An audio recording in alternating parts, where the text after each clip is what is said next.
everybody, and welcome to episode 41.5. Yes, you heard that right. It's going to be episode 41.5. Where basically, I want to apologize right away for the stream not working out. I only found out by the time I'm done streaming that there wasn't, any sound. There was no audio. You didn't hear me speaking throughout the whole thing, and it was just obviously not a great watch. So I wanted to make this episode here just to review everything going on. I also wanted to apologize for the delay on this video. I'm trying to get ready for my next semester of school, and work has definitely been kicking me in the behind here. So I'm just trying to catch up here. The series is far from over. I don't want any of you guys to worry. I want to get this back going. We're going to get this back on track, and we're going to get these episodes going for you. But I wanted to start off with a short episode. This one's only going to be around, I think, 15 to 17 minutes of unedited content. So even if this audio right now is a little bit choppier, because, I did record this, I didn't do a live commentary on everything. So I'm going to be going as I see what I recorded. But if it's a little choppier, basically this whole entire episode is just going to be to catch up on, the off season, get you guys, through my mindset from what I can remember from when I said, my decision making throughout the process of going through free agency, the draft, why we did what we did. I needed to make this episode to clear things up here. And the first one you can see right away on the screen, just past now, was Mecole Hardman. We decided to move away from Sammy Watkins, who was in his early 30s at this point, had posted his best season of his career, and of course was our leading receiver last year. But I told myself going into this, and we talked about it before during the playoffs as well, what we were going to do with Sammy Watkins while we were looking at his contract, and I was talking about it in the stream, but obviously you did not see that side of, or you didn't get to hear that side of the stream, was we have a lot of young receivers on our team, and that goes around guys like Kerry Haynes, of course Rodney Foreman, but he's already been established, Melo St. Clair, and Paul Poole. Now we already have these young guys that I wanted to develop, but that doesn't mean I wasn't open to bring in another receiver. I told myself going into this offseason that if there was a receiver who could absolutely be game-changing to this offense, that I would heavily think about bringing them in. But if there wasn't, I was ready and willing to move on from guys like Sammy Watkins and go ahead and get to these young guys that we've drafted in the past 2 years and start developing them. Mecole Hardman just happened to fall into our lap. We wanted to go get him. He is that game-changing guy we've been looking for. When we signed Matt Breida 2 years ago in free agency, we told ourselves that we wanted elite speed somewhere at the offense. And with DeAndre Swift becoming a 3-down back and being a damn good one, he really hasn't been able to get a lot of playing time. So receiver was where we needed to find that game-breaking speed, that game-breaking ability, and I thought Mecole Hardman was the perfect fit. Now, though our intentions weren't necessarily to go and sign someone like Mecole Hardman, I was ready and willing to go ahead and make a move like that if the opportunity presented itself. Defensively, we drafted heavily defensively, especially on the D-line. With guys like Trey Flowers entering their last year of their contract, we wanted to get more rush ends. And we just passed a guy, Jonathan Truman. He was a late round pick, but he came out with hidden development. We definitely want to develop him. Marcus Spears, who we just saw defensively, and Timmy Shade were all guys we wanted to bring in to get some depth and to continue developing. And of course, our big defensive signing was Bobby Okereke. We've been struggling in coverage at the linebacker position. We've been exposed in the middle of the field in the medium to deep range. And Bobby Okereke is exactly what we needed. He's a high-speed, high-athletic guy with great zone coverage, and I think he'll be the perfect complement to what we're trying to do. On the defensive back scene, we talked about getting a true number 2. And here we go with Ben Ricard, who we traded up for in the first round. We traded our first round pick, which was in the mid to late 20s, a second and a third to move up and pick this guy, Ben Ricard, a 96 speed with already a pretty good balanced skill set when it comes to his man and zone coverage. Very often you can see even with these draftees, they have a huge advantage to one or the other. Ben Ricard was good at both. And of course, the hidden development, we may have finally found our long-term solution to partner up with Jeff Okudah. And of course, we talked about it in past episodes, getting these big DBs with a lot of length and a lot of ability and athleticism. Well, Ben Ricard is exactly that at 6'3". Bad news came on the defensive end, though, as guys like Malik Hooker, who we signed in our first offseason here with the team, did lose his superstar development. I still think he's going to be a phenomenal prospect for us. I'm not overly worried about it, but the lack of abilities definitely is not awesome. The team is definitely a much better team than what we had, and you can see the second-round pick. So we traded a first and a third for that year's draft, and a second for next year. Other than that, we have all our picks. I'm probably going to look at adding more. As I was talking about it, guys like Trey Flowers are entering the last year of their contract. And as of right now, we have him playing a lot at the defensive tackle inside rusher position. But we also have guys like Donovan Crawford and Timmy Shade, who we just drafted, who need to develop. And we're looking at the contracts here right now. Trey Flowers, he's a contract that we can expend, 30 years old, and he still has a lot of good football left in him. 2 years in a row now with us under our regime, he's achieved over 10 sacks a season. He's still got a lot of talent going for him, but it's because of that it might be the perfect opportunity to see if we can get a return for him. We can unload some of that cash at the same time, hopefully get some mid to, I suppose we can probably get a third-round pick from the right team. And a third-round pick, we've been able to draft well since we've been here. We've drafted some great prospects. So, third-round draft pick, you might be telling yourself it might not necessarily be worth it. I absolutely think it is, because we have found some great prospects. Going over some career stats, we're looking at Mecole Hardman. Hasn't really had that breakout season yet, but he has a lot of talent. I want to work on his route running quite a bit. I think that's where he needs to continue improving, to be able to be more consistent, get open more often. But that game-breaking speed and ability, it is what it is, and we really want to take advantage of it. Bobby Okereke, we went to his look at his stats, coming off 2 years ago off a 100 tackle season. He's going to get a big role in our defense. I think he's going to be able to to resume that form and be an absolute stud for us, along with Terrence Kramer and, Mitch Klein and Spears, who we just brought in. Another thing I wanted to do is, because we turned on trait regression, I wanted to go take a look around the league and just give you guys the idea of which players are still at the top of their game. We're seeing a lot of the top talents with still having their superstar abilities. A big worry I had was in past tests, I've seen that players who absolutely still deserve to keep their abilities coming off great seasons, losing them anyway because of the algorithm Madden has. I don't know if there's been an update since then, but I'm seeing a lot of great players who I know have had good season from our off-season reviews where we've looked at stats, who still have their X-Factor abilities, and that makes me happy, while we're still going to be seeing some of the older players lose their abilities, or top-notch players who aren't performing necessarily lose their abilities.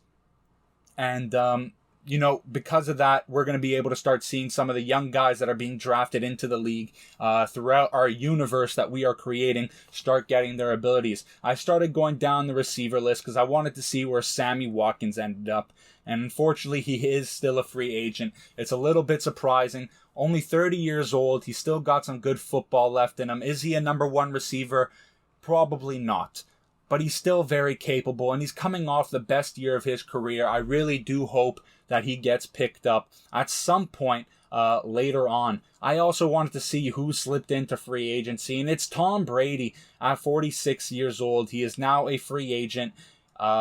We've heard the rumors that Tom Brady wants to play until he's 45. He wants to play until he's 50. Well, he's reached that point, and unfortunately, he's not on a team anymore. Damian Harris was another guy that was very tempting to pick up in free agency. I'm a big fan of him in real life, but I opted against it, though I would be willing to perhaps give him a test run later on in free agency if we're seeing that we're missing certain aspects in the run game as we play our preseason games. I also wanted to go look at all the other free agents: receiver N'Keal Harry, Andy Isabella, Paris Campbell. A lot of speed left in free agency. You can see Valdez-Scantling, who we decided to let walk in the offseason. But there's a lot of speed left, a lot of young guys with talent who can still be developed. It was tempting to go ahead and sign them for ourselves, but that's the CFM. That's the online connected franchise in me speaking. When you see speed, you go pick it up, but that's not what we're trying to do here. But a lot of young guys who I think are going to get picked up by week 4 or week 1 of the regular season, so I'm not overly worried about it. There's still a lot of talent out there in this free agency. But I wanted to round it out, give you an idea of where things are, who's in free agency. You can see Jamie Collins now at 33 years old, 71 overall at middle linebacker. He's in free agency. We decided to let him walk in our offseason as well. He was such a great pillar for us the past 2 seasons that we've had him. But it was time that we started looking at developing our young guys. That is at a point we are at now where we have a couple cornerstone players. Now it's just letting them thrive, letting them do what they need to do to become the stars we're hoping they can become. Now, I wanted to also go look at our schedule, see where things match up.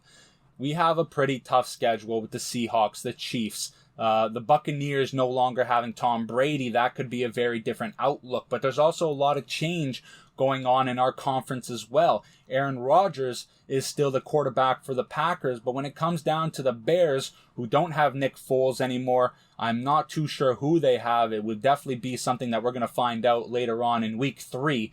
I do believe it's Josh Rosen, though I could be wrong, which is why I'm saying I'm not too sure. But there we go. We check it right here. It is Josh Rosen in starting quarterback. But the reason I wanted to do this is because I wanted to see how players were developing. We decided to up the XP, the developmental XP for players sometime during season 2. And I wanted to see where some of these young guys were at in their career. Were they developing properly? And I think they absolutely are. I think we've nailed it. We have a lot of 99 overall players, unfortunately. That just comes with it. We have to find the balance. And if I wanted to let some of these young guys develop properly, like Jerry Jeudy at an 86 overall, I think is a great overall. Superstar development, only 24 years old. He is far from done developing. But if we wanted to see these young guys develop and become stars, that was the risk we needed to take. We were going to know that there was already some 94 overall players who were in their mid to late 20s who were going to at some point get to the 99 overall mark because of the development. But if we wanted to see guys like Jerry Jeudy, Joe Burrow, these kind of guys develop into big players, that is what we needed to do.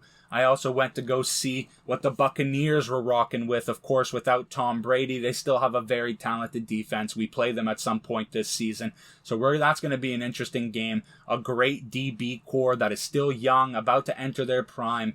And they brought in Harrison Smith. So it's definitely still going to be a tough game defensively for us. Other than that, you can see Kyler Murray at an 88 overall. He's going to be developing some more, I'm sure. He's got his big contract. Justin Herbert, another rookie quarterback from when we started, is now a big-time player. And we went on to see who did they use to replace Mecole Hardman. Well, they have guys like Keon Matthews. They still have Tyreek Hill, Travis Kelce. This is still a very good team. Clyde Edwards-Helaire, one of the players I was talking about that I want to see develop. This is the reason why. I like him a lot in real life. Hasn't necessarily had that breakout season or that 1,000-yard season, but up to a 90 overall, and it's awesome to see the diversity. He's only an 86 speed. It'll be fun to play him. He'll bring a unique style. Guys like Jonathan Taylor up to an 89. I just really like where we are currently. Tua, one of the guys who hasn't really developed well. Jalen Hurts hasn't gotten the chance to play, of course, in this series. Carson Wentz hasn't been traded, but guys like Jimmy Garoppolo is still the starting quarterback for the 49ers. Daniel Jones didn't end up developing. Baker developed very well, but he's now with the Jacksonville Jaguars. But it is just awesome to see. We're seeing some of the young players start developing, becoming stars, and we're also seeing some not develop. And I think that's just bringing a whole new aspect of realism that we're aiming for. And I think the Sliders have nailed that when it comes to what we're trying to do with this series. You know, guys like Sam Darnold didn't develop, of course. Aaron Rodgers at 39 years old now is still kicking it with the with the Green Bay Packers, but still not many weapons going for him. They did bring in D.D. Westbrook, who has given us issues in the past. Teddy Bridgewater still the starting quarterback here. Mitch Trubisky now the quarterback for the Patriots. There were some rumors in real life offseason that Mitch Trubisky might be the answer for New England. There were rumors that Bill Belichick and the staff there really enjoyed or really thought that he could still break out and have potential. Well, it's a little bit later in his career, but he does eventually get to the New England Patriots. So there he is. The Patriots are a team that are in a bit of a limbo. They're aging, but they have drafted some young players. They still have a decent DB core, but no more Devin McCourty, of course. So they're going to be in a little bit of a rebuild, Kyle Duggar. But I wanted to see what they were doing. Derek Carr, the starting quarterback for the Raiders. Jared Goff still with the Rams. Lamar Jackson becoming a phenomenal player at 97 overall. I do believe I went to go see what his weapons were. Chris Carson, J.K. Dobbins. They have Marquise Brown. Still a lot of talent on this offense. Jameis Winston is now the starting quarterback for the Washington Redskins. Terry McLaurin is a phenomenal player along with Zay Valentine. A lot of speed in their top two. It'll be interesting to see if that cannon of an arm that Jameis Winston has is going to be able to use these two guys to their full potential. No more Drew Brees. It is now Nick Mullins. They still have guys like Alvin Kamara, but this is definitely a team that's going to get a tough restart. Now, Nick Mullins does have guys to throw the ball to. We know that Alvin Kamara is a great receiving back. They still have Michael Thomas as well. But then there's the Steelers here, who have three phenomenal running backs. I mean, Jamie Harding, a superstar development guy, has a decent skill set, not the fastest, but definitely enough speed to get himself going. Aaron Jones as well. James Conner, a power back. They still have Juju, Chase Claypool, Deontay Johnson. A lot of talent here, so Casey Barton's in good hands. A nice young quarterback. And I just wanted to go around. Rashawn Washington was one of the top quarterbacks drafted in this year's draft. I wanted to go see what he's working with. Of course, they have a 99 overall Dalvin Cook. But I just wanted to do a little review here. I am getting the preseason videos edited right after I'm done recording this. So it won't be too long, guys. I appreciate the wait, and peace out.